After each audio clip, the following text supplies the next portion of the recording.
Hello class, this is the second podcast for your growth and development lecture. We stopped at development of the body gross motor for 2 and 3-year-olds. You can see that their coordination and abilities continue to grow. They are able to jump and climb one stair at a time. They can kick a ball. Now when they talk about jumping in this slide, it's jumping on the ground 2 feet. By 3 years, they can stand on 1 foot. They can hop with both feet, walk up and down the stairs, usually alternate feet. So they're being able to do more and more. As far as gross motor development for a preschooler, you can see here again, now they're able to alternate their feet. They were able to do it at 3, but I'm going to tell you that when they start to do these things, they're not good at them. So don't expect just because I tell you that they can alternate their feet going up and down the stairs at 3 doesn't mean they're good at it, all right? But at 4, they don't even need handrails, okay? At 3, they do. 5, they should be able to ride a bike and skip and jump and do all those fun things, okay? When we're talking about gross motor and children who are 6 years old all the way up to adolescence, you can see their jumping rope. So their coordination and their muscles and everything are just getting better and better. When we're talking about complex combined activities for 6-year-olds, we're talking about t-ball and beginning soccer. They're not going to be awesome, okay? You don't expect them to be Pele or Beckham out there, all right? This is just when they start to become good at these things. We are going to go over NCLEX questions when we are in class together, and we'll discuss them. So moving on to our fine motor development, we are going to talk about starting at birth, okay? The grasp reflex is when you put your finger in the infant's hand, and they will grasp your finger with their little hand. This is a reflex. So although I know everybody thinks it's cute that these infants are holding your hand, up until 10 weeks, that is still a reflex. At 3 months, you can see that will be gone. They can pull on their clothes. At 4 months, they should be able to look at an object and try to grab it with 2 hands. Again, they're not going to be great at any of these things at first, okay? It takes some time.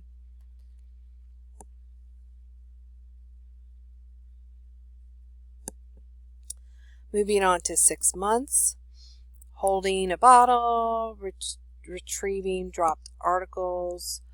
7 months, hold a cup.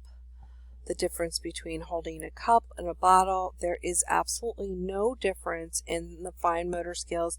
It's just by 7 months, they should be having one of those very soft tipped sippy cups that they can hold. And up until 6 months, they can be using a bottle. But the recommendation is after 6 months that they switch to one of those very soft topped sippy cups. They should be able to transfer an object from one hand to the other. 6 to 10 months. So they're really working on their pincher grasp. They're working on the coordination of those muscles. They should be able to pick up small crackers, pretzels. This is when we're giving them Cheerios and sitting them in their high chair. They will spend lots of time trying to get those little Cheerios in their mouth. Half of them will go on the floor, but they'll start getting good at it, and they will actually spend time doing that. So if you want to put them in the high chair and put their little straps on and then do some stuff, this is when they start becoming a little bit more independent. As far as fine motor at 10 months to a year, you can see that they can stack 2 to 3 blocks. They can pound on things. They can scribble. When they scribble, 1 and 2 years old, they're scribbling with their fist, okay? They can't hold it with a pencil grip yet, but they're scribbling with their fists. 2 years, you can see that good hand-eye coordination is beginning. They can hold their cup well by 2 years of age, okay? Continuing on, as far as fine motor, they're going to be able to draw straight lines, crosses, circles. So now they're able to hold their pencil or crayon or marker like a pencil grip, okay? They may be ambidextrous, and that's completely normal. When they say pours from a pitcher, they mean very small child size pitcher. All right, they don't mean an adult size. By 4, they can start using scissors. They can start to tie their shoelaces, but they are not going to be good at it, I promise you. By 5, 6, you can see there, so they like to hammer and nails. This is the perfect time to take them to Lowe's or Home Depot. They have those programs for children on Saturdays where they build an object. In the summer, I think it's almost every week. In the winter, it's 1 weekend a month. You pay a fee and they give you all the supplies and you do it there. So that's a really fun activity for them that they enjoy. Also, the library has Lego activities over the summer and things like that. So there's lots of activities that they can do to help with their fine motor development at 5, 6, 7, 8, okay? 7, 8, you can see that they would rather write, than print. So we used to have cursive as part of the curriculum in our schools in Pennsylvania. It was taken out quite a few years ago. It is now being re-implemented in certain states and schools. I do know in Pennsylvania, towards the end of the year, the last couple of weeks, there's open time if you've finished all your work, which most grades do, and I know that most grades at the end do work on their cursive writing. At 9 years old, they're still continuing to perfect that hand-eye coordination. It just keeps getting better and better, okay?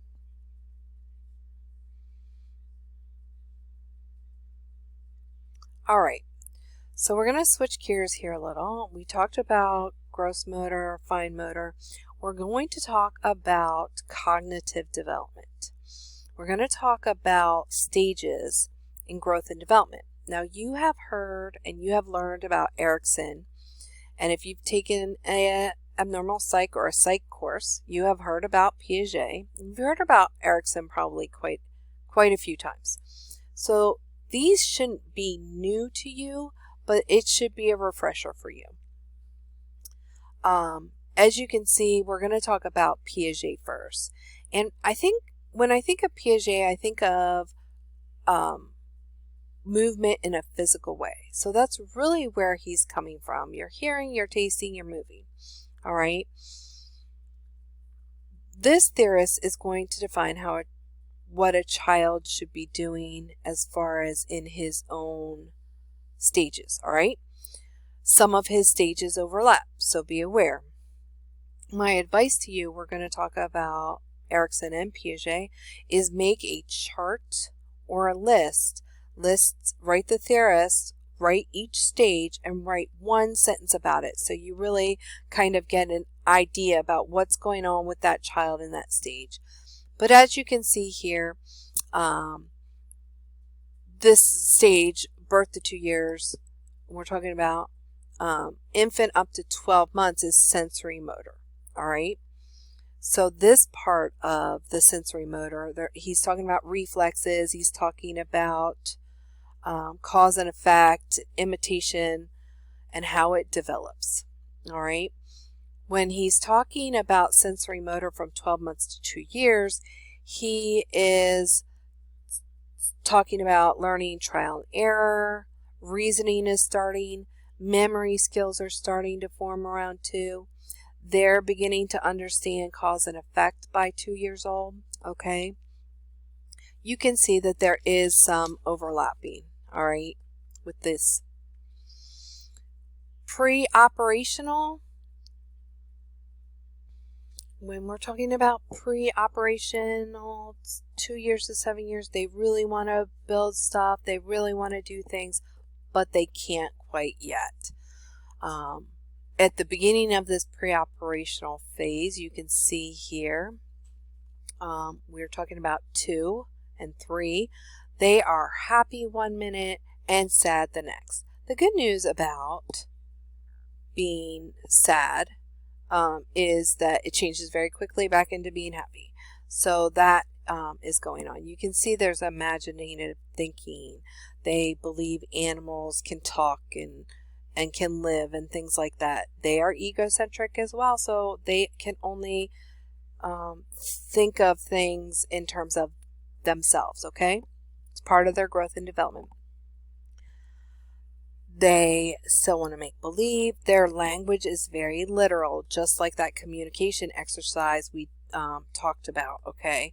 So their language will be literal.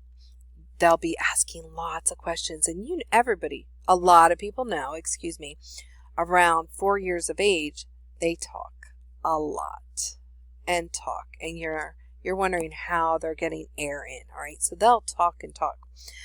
And you can see they're asking who, what, when, where, why. As we continue to move through the pre-operational phase, you can see here when we get to 4 to 7 and we're going to intuitive thought, we're starting to put lots of words together and sentences together.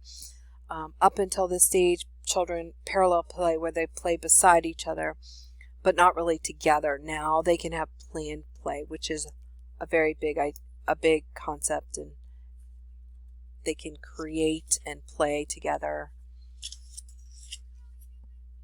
As far as concrete operational, we can see here that we're talking about 7 to 12 years. They're still egocentric, is very their thinking is still very concrete. They are starting to consider other things outside of themselves.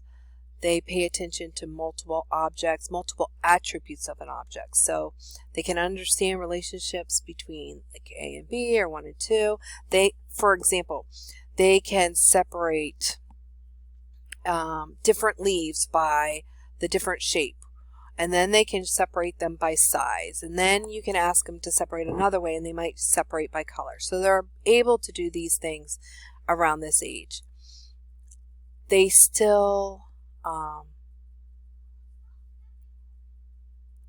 they are starting to understand that the quantity remains the same even if you put it in a different, so you take a glass of water and you put it in a wider glass and then you put it in a taller glass, and they're starting to be able to understand it's still the same amount of water, that kind of thing. They will still pretend, but they are starting to understand reality now, okay? They understand that mom may leave for work, but it's not the end of the world because she will return home. This is 7 to 12 years old. So understand that prior to this, that type of reasoning was not, towards 6, they can start getting this, but at 3, 4, 5, that type of reasoning really isn't within their growth and development. That's why they get so upset when parents leave and drop them off at daycare or a provider or anyone like that. They can do some creating now, like puzzles and developing games. They can, so they can really start to reason more and think things out more. When we are talking about formal operations, and this is where Piaget stops, up 11 years and up. This is where we can critically think and problem solve. That egocentrism, as you can see there with adolescence, is still fully developed at this point. So it leaves for a little while in between those ages, 7 to 12, and then it comes back into adolescence, all right? This is when we're talking about adolescence, we're talking about they're unable to really understand other perspectives outside of their own, all right? So that's what we are talking about there. When we're talking about movement and growth and development, these are some of the toys, and I wonder if any of these look familiar to you. These are some of the toys that children would use to promote play and to work out some of these different types of fine motor, gross motor, and then developing as far as imagination and play and things like that, okay? When we move on to Erikson deals more with emotional and intellectual growth and development, all right? So when we're talking about his stages, we're talking about more emotional and intellectual. You can see here trust versus mistrust is a very important stage. It is infancy to 1 year. This is that saying where you say you cannot spoil an infant. This is where that saying goes, because what must occur is they have a need, they relay their need, the parent or whoever is taking care of them must fulfill that need in order to develop trust versus mistrust, okay? And you can see there they want instant gratification the first 6 months. They start developing this pretty quickly as long as the parents are consistently meeting their needs, okay? Autonomy versus shame and doubt. We're talking about our 2-year-olds here, 1 to 2. This is a time of a lot of trying to establish their voice, so they're saying no when they're trying to control a situation. You cannot reason with a 2-year-old, all right? It is not within their growth and development. That does not mean that it's not good for the parent to start explaining things and rationales to a child. That way, when they're growing and developing and they're able to understand it, they're getting those rationales, all right? But as far as 2 years old, you cannot negotiate with them, so it's fruitless. You can see there they are egocentric as well. It is very important for the parents to ignore tantrums as long as the child is safe. We cannot reward negative behavior, all right? If that behavior is rewarded by attention, negative or positive, the behavior will continue, all right? And again, in this developmental stage, they are unable to share. As far as initiative versus guilt, they want to do something, and when it doesn't really go their way, they feel really bad about it, all right? So they can get very upset very quickly.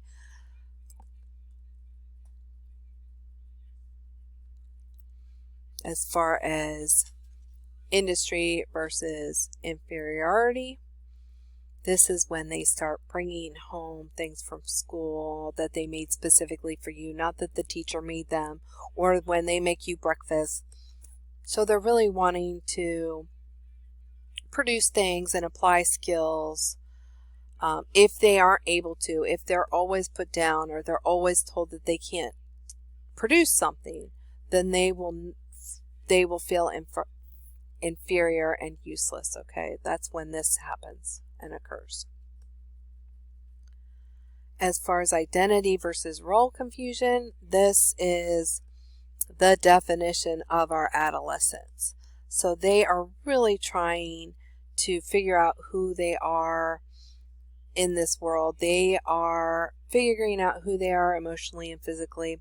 Oftentimes, adolescents butt heads with the same sex caregivers. So, for example, a female adolescent will often butt heads most often with her mother, and vice versa with boys and their fathers, because they're trying to establish who they are going to be as that adult. So they're hypercritical, and they just think, I'm not going to do it that way, I'm going to do it this way, you're wrong. And so there's a lot of strife there in between those types of relationships. They do take pride. They should try to be given autonomy when at all possible, but they can't really see clearly who they are. They also have no real, they often lack safety awareness. They often think they're never going to die, and that's not going to happen to them. So this is a tough age for parents who know stuff, and for adolescents who think they know a lot. And then our last stage for Erikson is intimacy versus isolation. We're going to stop at age 21, but this is the start of this age. This is where, they are developing relationships that are long-term. They are playing out relationships based on love. So you'll often see people break up multiple times. They're trying to figure out where they fit and what kind of relationships they are going to be part of. All right.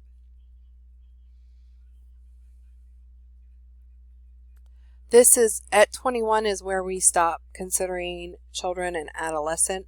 Most practices, pediatric practices, stop seeing children at 21. Some will stop at 18. It depends. When the development is atypical. So here's the deal. We have to know what is typical so that we can be alerted what is not, what is abnormal, and we can provide early interventions. All right. We talked about early interventions in the introduction to pediatrics. All right. And you can see their specialty services. For example, a lot of women, when they breastfeed, new mothers, they'll just kind of move the infant over to the side instead of switching them over to the other side. Well, what happens is their neck muscles, the infant's neck muscles, don't become quite as developed, and they start to be unable to, and it makes it hard for them to turn their head to the other side. So they'll work on, when this is assessed in a practice, they'll work on exercises to have the baby turn their head to the other side. If it doesn't work, the infant will require occupational therapy to help build up those neck muscles, and we have talked about how important those neck muscles are. When we are together for our class, we will talk about NCLEX muscle, or NCLEX questions related to fine motor skills. All right. In the next podcast, we are going to start to discuss health promotion and infancy. All right. And we're going to talk about those types of things. So I will see you at the next podcast.